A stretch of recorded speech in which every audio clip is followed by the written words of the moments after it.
5 वर्ष निरंतर पुरी में रहकर पुरी की जनता के बीच मैं उनके परिवार का आज सदस्य बना हूं। आज नॉमिनेशन पेपर में मैंने केवल कागज में हस्ताक्षर किया है, मगर 5 वर्षों में जनता के दिल में मैंने हस्ताक्षर किया है। मुझे याद है पिछली बार चुनाव लड़ा था 2019 में, मात्र 15 दिन मिले थे। उस समय मैं 11,000 से पीछे रह गया था। महाप्रभु जगन्नाथ नहीं चाहेंगे तब तक उनके धाम में प्रवेश करना संभव नहीं है, चुनाव लड़ना तो असंभव ही है। आज मैंने कर्म किया है, फल वो देगा। देखिए, आज मेरे लिए बहुत बड़ा दिन है। आज मेरे लिए बहुत सौभाग्य का विषय है कि आज 5 वर्ष बाद, आप याद करिए 2019 में मैंने यहीं पुरी से जगन्नाथ धाम से चुनाव लड़ा था।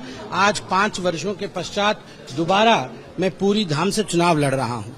पहला तो मैं धन्यवाद महाप्रभु जगन्नाथ जी को दूंगा, उनके आगे में सर झुका करके नमन करूंगा, क्योंकि उड़िया में एक कहावत है कि जब तक महाप्रभु जगन्नाथ नहीं चाहेंगे तब तक उनके धाम में प्रवेश करना संभव नहीं है, चुनाव लड़ना तो असंभव ही है।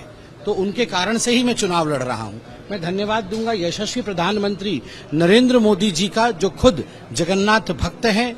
मैं धन्यवाद दूंगा जेपी नड्डा जी का, जो हमारे अध्यक्ष हैं। मैं धन्यवाद दूंगा गृह मंत्री अमित शाह जी का और हमारे पूरे सीईसी के सदस्यों का कि उन्होंने मुझे फिर से इस क्षमता में समझा कि मैं दोबारा चुनाव यहां से लड़ सकूं। मुझे याद है पिछली बार चुनाव लड़ा था 2019 में, मात्र 15 दिन मिले थे। उस समय मैं 11,000 से पीछे रह गया था। 5,27,000 वोट मुझे मिले थे। मैं महाप्रभु के दर्शन करने गया था, महाप्रभु को देखकर मैं रो पड़ा था और मुझे ऐसा लगा जब मैंने महाप्रभु से कहा कि हे प्रभु, हे जगन्नाथ, आपने अपने भक्त को कैसे हरा दिया। तो मुझे ऐसे लगा मेरे हृदय के अंदर महाप्रभु बोल रहे हैं, अरे भक्त, तपस्या करना होगा, इतना जल्दी 15 दिन में मैं नहीं मिलता हूँ, तुम्हें काम करना होगा, तुम्हें यहाँ लोगों के बीच रहना होगा। मैंने भगवान के उस आदेश का पालन किया है। 5 वर्ष निरंतर पुरी में रहकर पुरी की जनता के बीच मैं उनके परिवार का आज सदस्य बना हूँ।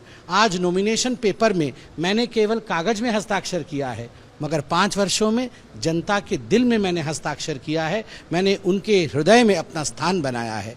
और खुद भगवत गीता में जगन्नाथ जी ने कहा था कि तू कर्म कर, फल मुझ पर छोड़ दे।